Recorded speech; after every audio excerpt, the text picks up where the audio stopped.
ఇంక సీజన్ అయితే అయిపోతుంది. ఇప్పటి వరకు నేనైతే గనుక పులిహోర అనేది అస్సలు కలపలేదనమాట. ఏంటక్క పులిహోర ఏంది సీజన్ అయిపోతుంది అంటున్నారా? సో, ఏం లేదు ఫ్రెండ్స్, ఉసిరికాయ సీజన్ అయితే ఇంక అయిపోతది కదా మనకి చలికాలంలో. ఉసిరికాయతోనైతే గనుక పులిహోర అనేది కలిపేసాను.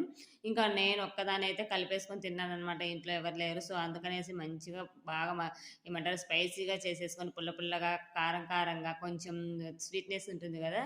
ఉసిరికాయ అనేది చాలా అంటే చాలా టేస్టీగా వచ్చింది. ఇంక ఇందుకోసం అయితే పల్లీలు, పచ్చిమిర్చి, ఎండుమిర్చి, కరివేపాకు, పోపు దినుసులు, పసుపు, ఉప్పు అన్నీ వేసేసి ఉసిరికాయలను మెత్తగా ఇలా మిక్సీ పట్టేసి, ఆ ఉసిరికాయల పౌడర్ అదే పేస్ట్ కూడా ఇందులో వేసేసి ఒక 5 మినిట్స్ ఫ్రై చేయాలి. మరి ఎక్కువ ఫ్రై చేయనివ్వద్దండి.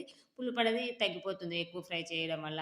సో, ఇలా 5 మినిట్స్ ఫ్రై చేసిన తర్వాత ఇంగువ యాడ్ చేసేసుకొని, ఈ మిశ్రమాన్నంతా అన్నంలో వేసి కలిపేసుకోవడమే. కాసినంత కొత్తిమీరేసి కలిపేసామంటే ఎంతో టేస్టీగా ఉండే మన ఉసిరికాయ పులిహోర అయితే రెడీ అయిపోతుంది. ఇంక టేస్ట్ అయితే తినే కొద్దీ తినాలనిపిస్తుందండి. ఎందుకంటే మనం అన్నం మొత్తం తిన్న తర్వాత మనం వాటర్ తాగామంటే స్వీట్‌నెస్ వస్తుంది.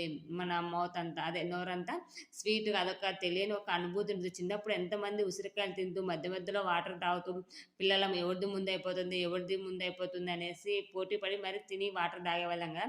సో, ఎంతమందికి ఇలా తెలుసనేది కామెంట్ బాక్స్‌లో కామెంట్ చేయండి ఫ్రెండ్స్. అలాగే ఈ రెసిపీ ఎలా ఉందో కాస్తంత లైక్ చేసి మీ ఫ్రెండ్స్‌కి కూడా ఫార్వర్డ్ చేయండి. మరో రెసిపీతో మళ్ళీ కలుసుకుందాం. అంతవరకు bye bye. Take care friends.